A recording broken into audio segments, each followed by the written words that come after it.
We warmly welcome our guest preacher today, and it's been a great honor for me to introduce Dr. Reverend Cal Mutti as our guest preacher. Cal was Jan and my preacher for 19 years in Andover. He and Karen have retired to Brewster, and Karen and Cal have been friends of ours for more than 25 years. So it's a great honor to know you, and thank you for being here. Thank you. Having retired, Cal has kept busy with a number of activities. He's been a guest preacher, he's been an interim preacher, he's been involved in community activities, singing in the Chatham Chorale. Among other things, they're all listed in the bulletin, which you can see the details. Some have said that he's the penultimate Energizer bunny, and some have said that, Cal, you're retired, but you were failing retirement.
In less than 2 weeks, specifically on Friday, September 20th, over a dozen churches on Cape Cod, including our own, will ring their bells at 11 a.m. for 11 minutes. Why?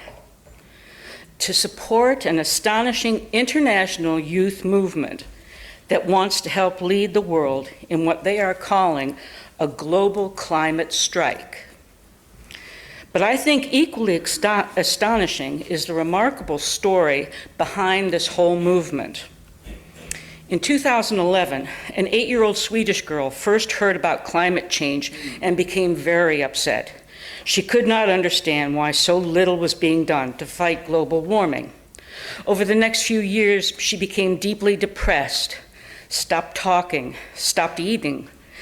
Eventually, she was diagnosed with Asperger's syndrome and obsessive-compulsive disorder, OCD, both of which helped to explain why she felt despair over the environment so very, very intensely. But the diagnosis did not relieve her panic.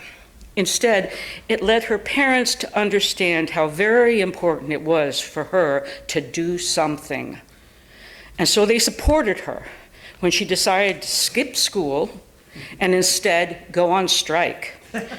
Inspired by the group of Parkland, Florida high school students who, in February 2018, went on strike after that horrific shooting tragedy at their school.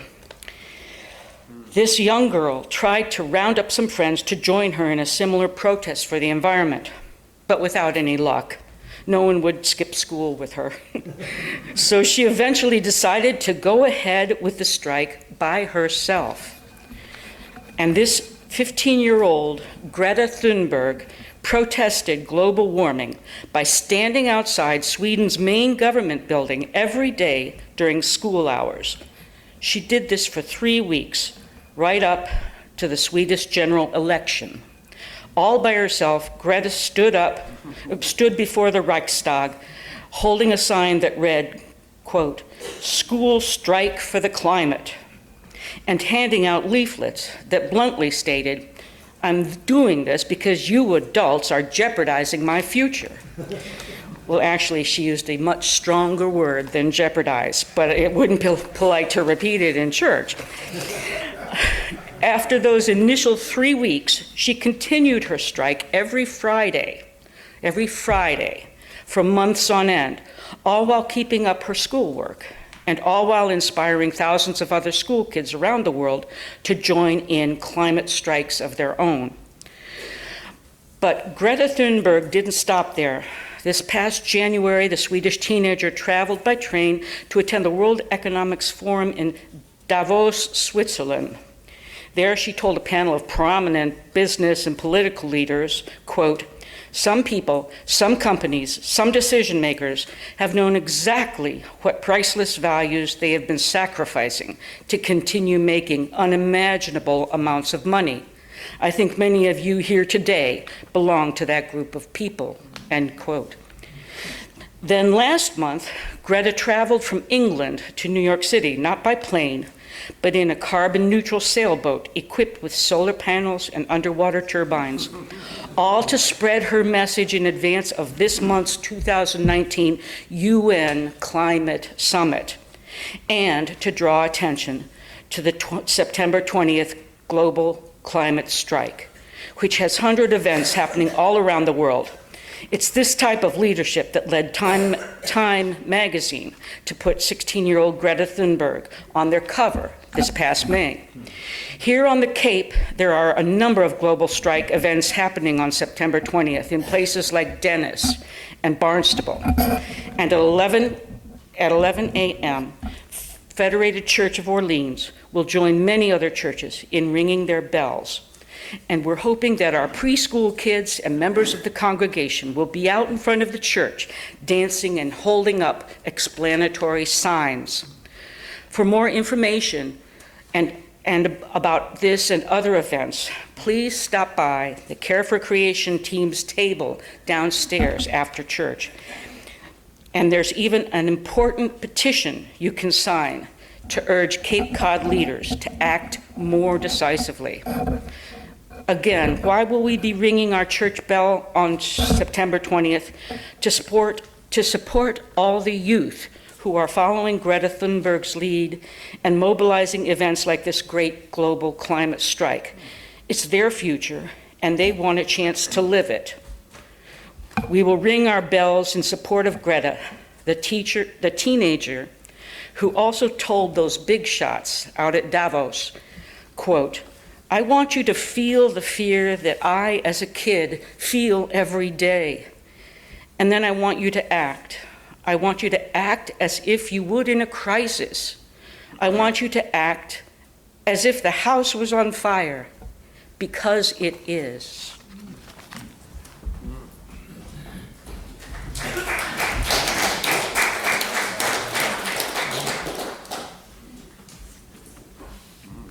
Thank you, Wim, for that very important message. The scripture reading today is still from the New Revised Standard Version. It still will be Luke 13, verses 6 through 9. Hear the word of this holy word. This is one of many parables that Jesus spoke. Then he told this parable. A man had a fig tree planted in his vineyard and came looking for fruit and found none. So he said to the gardener, "See here, for 3 years I have come looking for fruit on this fig tree, and still I have found none. Cut it down. Why should we be wasting the soil?" The gardener replied, "Sir, leave it alone for 1 more year. I'll dig around it and put manure on it. If it bears fruit next year, well and good. If not, then you can cut it down." May God add his blessings to these words and our understanding of them.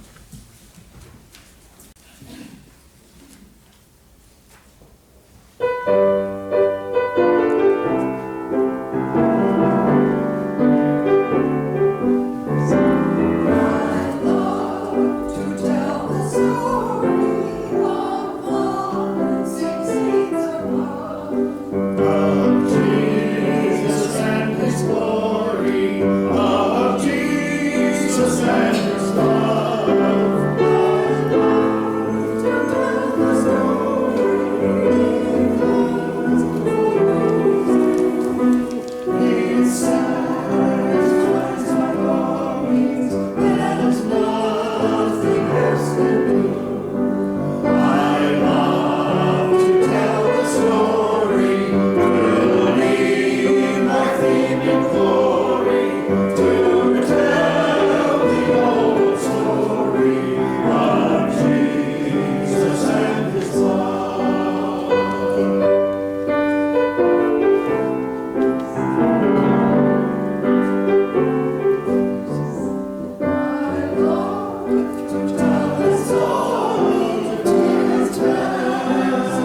It is an honor to preach in this pulpit. It's been my honor on several occasions. Michelle invited me here, Sally invited me here, Gordon invited me here, and when I'm here I feel the presence of the Mal Bertrams and the Phil Mitchells, who's of blessed memory. And who was the guy who, before them, who his voice sounded like God? He was from Cambridge. Oh, come on. Well, okay, those are some other names, but it's not. No, he was the pastor. He was the pastor at First Church Cambridge, and boy, when he spoke, you know, it just. There's a housing development over, affordable housing development in Brewster that's named after him. Brogan, yes, right. Wells. How many people have you known with the name Wells? I mean, you know, how could you forget the name Wells? But yes, indeed, Wells Grogan. Yeah, indeed. They all had that same nerve that Emily has demonstrated here. My goodness, and has reminded us of in that Greta Thunberg and her tireless effort to open our ears and our eyes to the changes, some of which are very much our fault and our responsibility, and our opportunity to change and affect that the world we pass on will be a world worth inheriting for our children. These voices, these prophetic, brave, courageous voices that have been sort of the symbol of this church. I mean, this church is kind of the center of gravity for the stewardship of the environment. I remember attending a day-long conference here that just was very awakening. And I'm grateful for, in so many ways, for this congregation and for its ministry to the larger community and to the church. I mean, you set the pace for community police relationships and just a lot of things a lot of balls that you got rolling and kicked into play. It's an honor to be here. And in this time of your transition, this change, this time between, this long halftime, our congregation waited 3 years for our new pastor. I hope you don't have to wait that long. But somewhere out there, God knows who that new pastor is. Somewhere that person who may not at the moment have a clue is going to be your pastor one day. And you're going to feel like we're not in transition anymore. Except, of course, we all know that deep down we're always in transition. And we're always waking new every day. It's just good to be here and to be among friends and to be those who hear the old story in a new way. Who was it? The philosopher Zeno said, "You never put your foot in the same river twice." You never hear the parables of Jesus the same. You always hear them as if for the first time. And today we're hearing in the midst of this time of transition for us seasonally. I mean, everybody in the Cape knows that summer really ended last Monday, even though summer really doesn't end until September 23rd, the autumnal equinox. But we live by a different calendar here. And it reminded me of the words of Charlotte's Web. Charlotte, Cindy and Tim's daughter. The crickets, she said, the crickets felt it was their duty to warn everybody that summertime cannot last forever. Even in the most beautiful days of the whole year, the days when summer is changing into autumn, the crickets spread the rumor of sadness and change. Winnie the Pooh said, "How lucky I am to have something that makes saying goodbye so hard." These days of transition from summer to autumn are days when we start thinking other thoughts. the melancholy of September. And we remember the days when we went to school. We remember the days when we were the new kid on the block, the days when we were the new kid who had moved into the community during the summer, and now I'm in a brand new school and nobody knows me, and it's all new again. It's a time of transition when we remember that we were all rookies once, Mike. We were all doing this for the very first time. And even though I'm in this encore period called retirement, and I think I'm not the only one in the room, there is that sense that we're growing up. Folks used to say, when we were brand new in the case, so where'd you grow up? I'd say, and I wasn't trying to be cute, I'm growing up here, because retirement, I think, is one of the most challenging of the growing up seasons we go through, when we have to reinvent ourselves and discover who we are when we're not defined by our job and by what we do 5 days a week and how we earn our living. We're always in this transition time from where we were to where we're going to be. And so that makes today's parable a wonderful text on which to reflect. Recalling the words of T.S. Eliot, what we call the beginning is often the end, and to make an end is to make a beginning. The end is where we start from.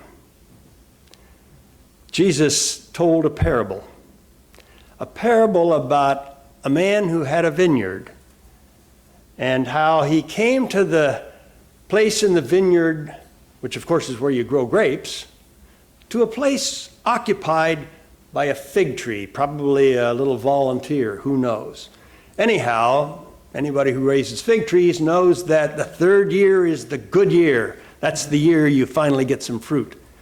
It's kind of like raising a child. It takes a while before they start sending checks home.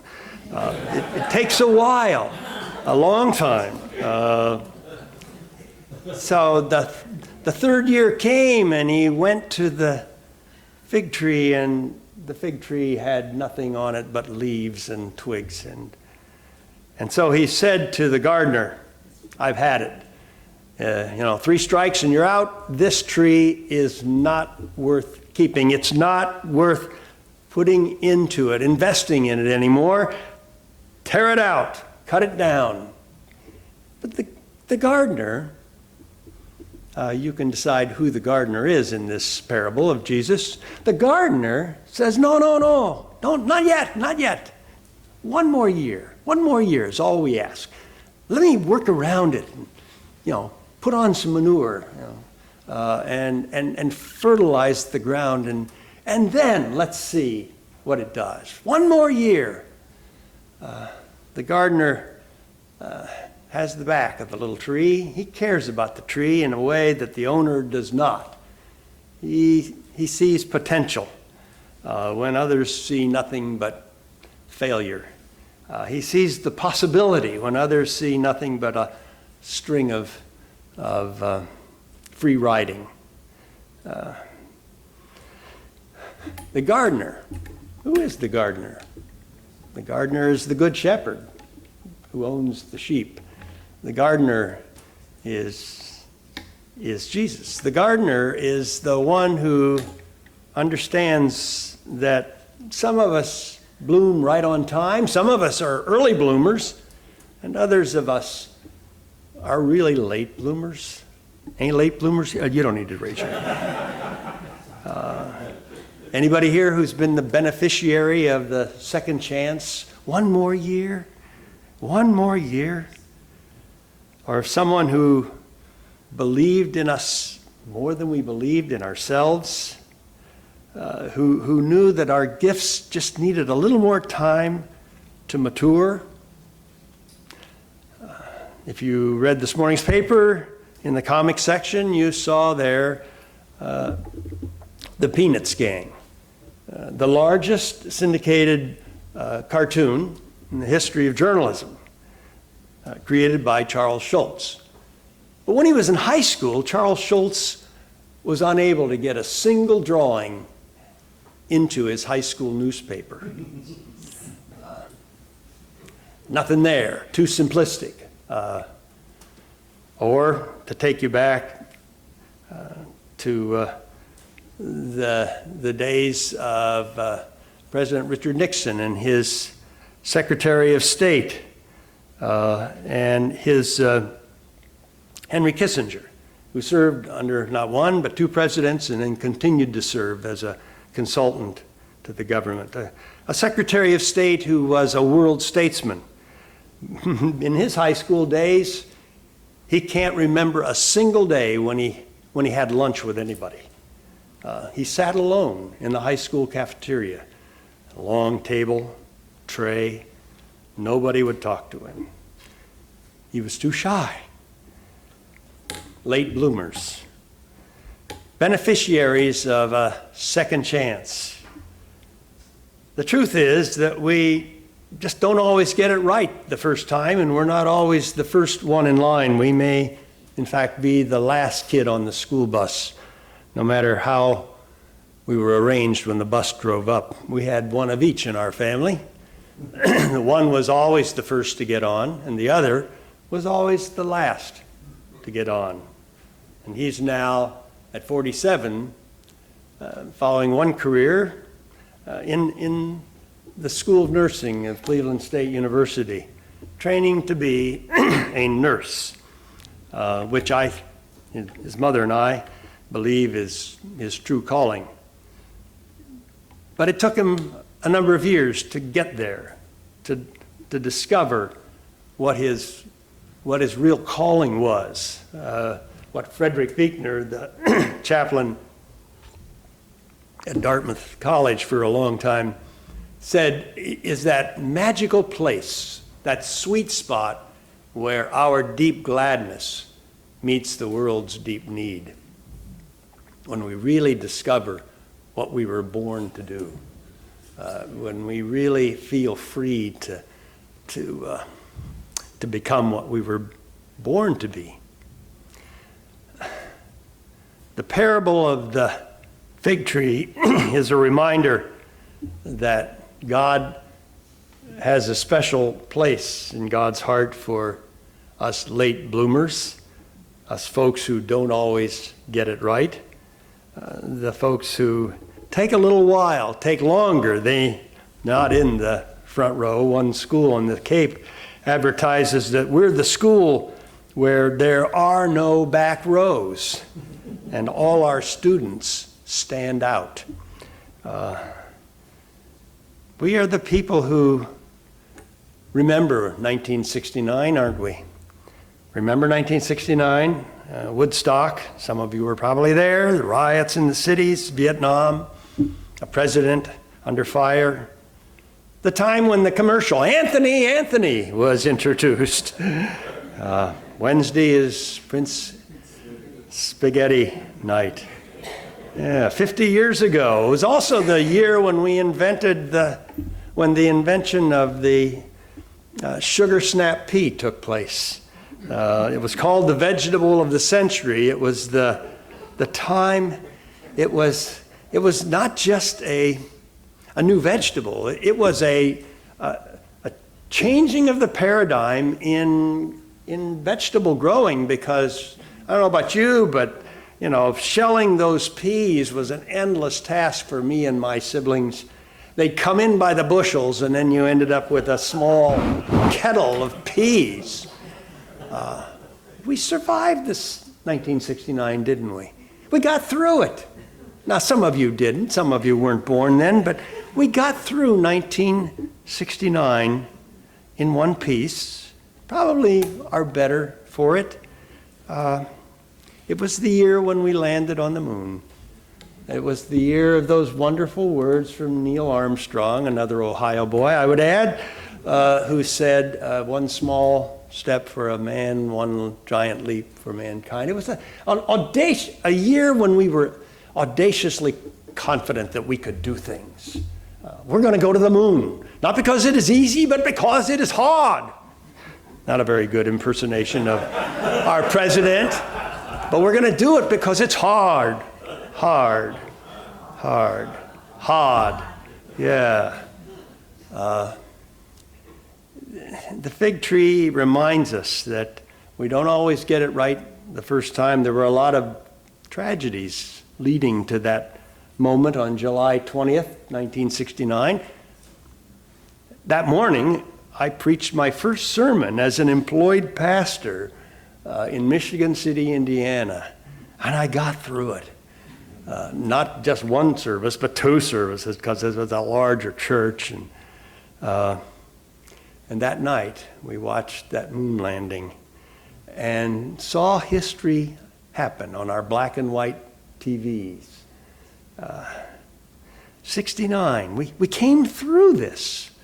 It was our early days as a fig tree, if you will, and we survived and we thrived.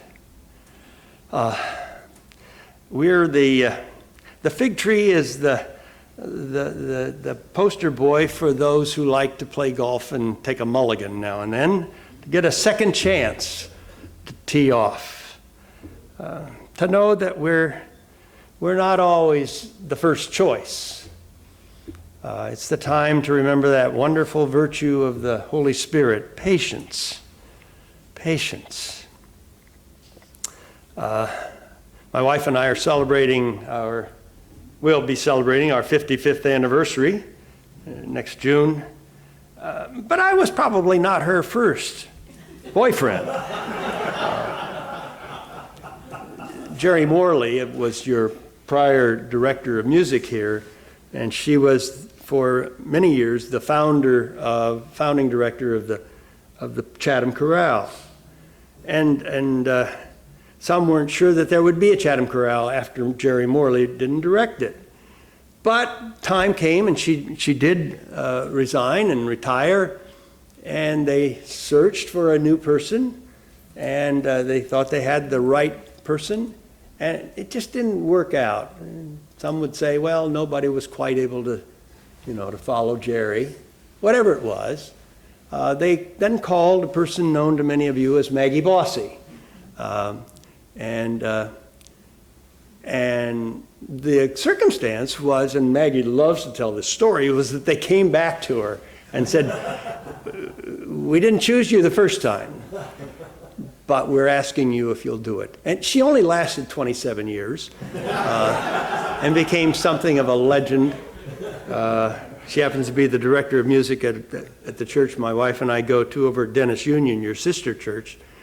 And some have said that she has a voice that can cut steel. She has a forceful way of directing and a way of squeezing music out of organizations and making them have fun in the process. And to do more than they thought they could do. And to say from time to time if there is a grumble factor, and there's always a grumble factor in any organization, and there'd be a little grumbling going on, and she'd say, I know it's hard, but many of you wouldn't be here if it weren't hard. So that sense of being able to challenge and yet encourage, that's what's going on in this parable. The gardener is saying, give it one more year. I know we can get it. The gardener saw in the fig tree potential. The gardener saw what could be. I thank God every time I read this parable for the people in my life who were willing to take a chance on me, and on those for whom I have been a pastor. That we all have in our lives somebody that believed in us more than we believed in ourselves. I'm not giving human thought capacity to the fig tree here, but the gardener believed in the fig tree. We all need somebody who believes in us unconditionally. And the good news of the gospel is that is God. God is the one about whom we speak when we wear the comma on our lapel and say, never put a period where God puts a comma. God's always putting the comma there. This is from the day I retired 13 years ago this week And everybody in the congregation showed up with a comma because they'd heard it from me so many times. You know. We always stand on the shoulders of those in front of us. Mark Twain observed, a self-made man is like a self-laid egg. There just simply is no such thing. We all stand on somebody else's shoulder. We all have the gardener who goes to our defense and holds up for us the possibility that we're better than maybe we think we are.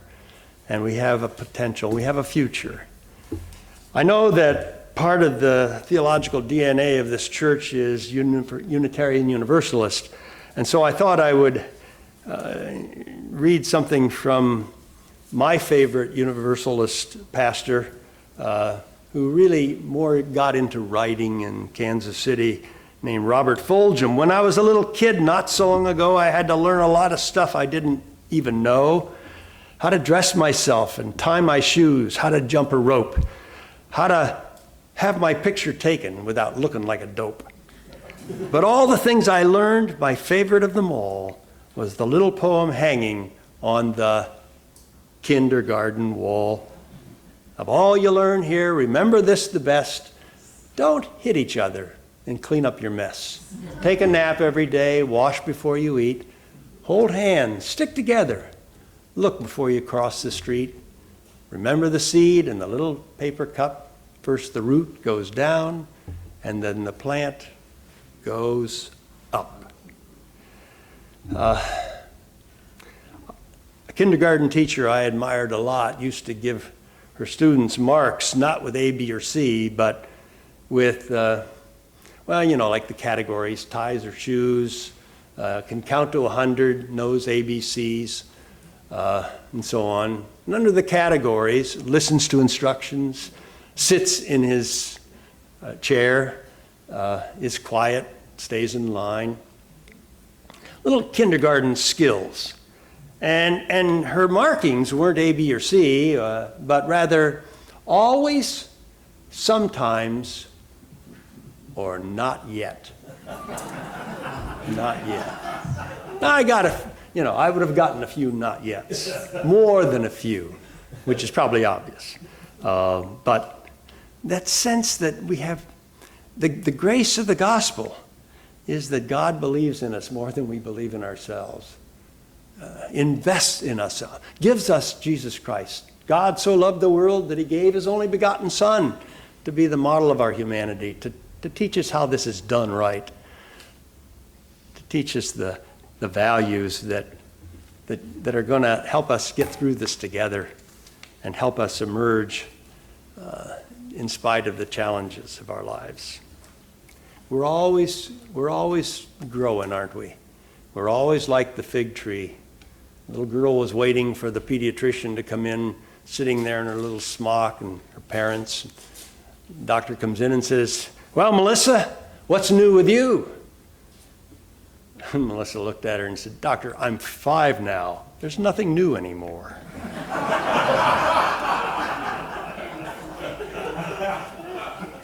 Why do we laugh at that every time I tell that story? Because we know that there's only so much we can know when we're 5, and God keeps giving us more by way of knowledge and wisdom, but more also by way of opportunities to do the kind of things that Emily alerted us to today. To be the church. To be the church. When I was walking down the hall, I saw the men's room, but I also saw the women's room, and there's a list there of all the ministries that this congregation supports. There must be 30 organizations that you help undergird and encourage and support. What a wonderful church you are. And how fortunate is the pastor who's going to hear the call from your voices collectively and one day take you to a different place, to a new place, to a place of wholeness and blessing where you will be a blessing to this community and to others, as you have in the past so faithfully, and as you are doing now. And even in the words of Martin Luther King, faith is taking the first step on the stairway, even though we can't see the bottom of the staircase. You're taking that first step and making your way day by day. Thanks be to God for one who has our back, who truly believes in us more than, maybe even more than God should, but who believes in us and nurtures us into a new and brighter future. Never putting a period where God puts a comma. Trusting that this cross is more than a reminder of a death, but a pointer to a future of eternal life, where God has the amazing power to bring life out of death, to bring joy out of sorrow, and to bring hope out of despair. Amen.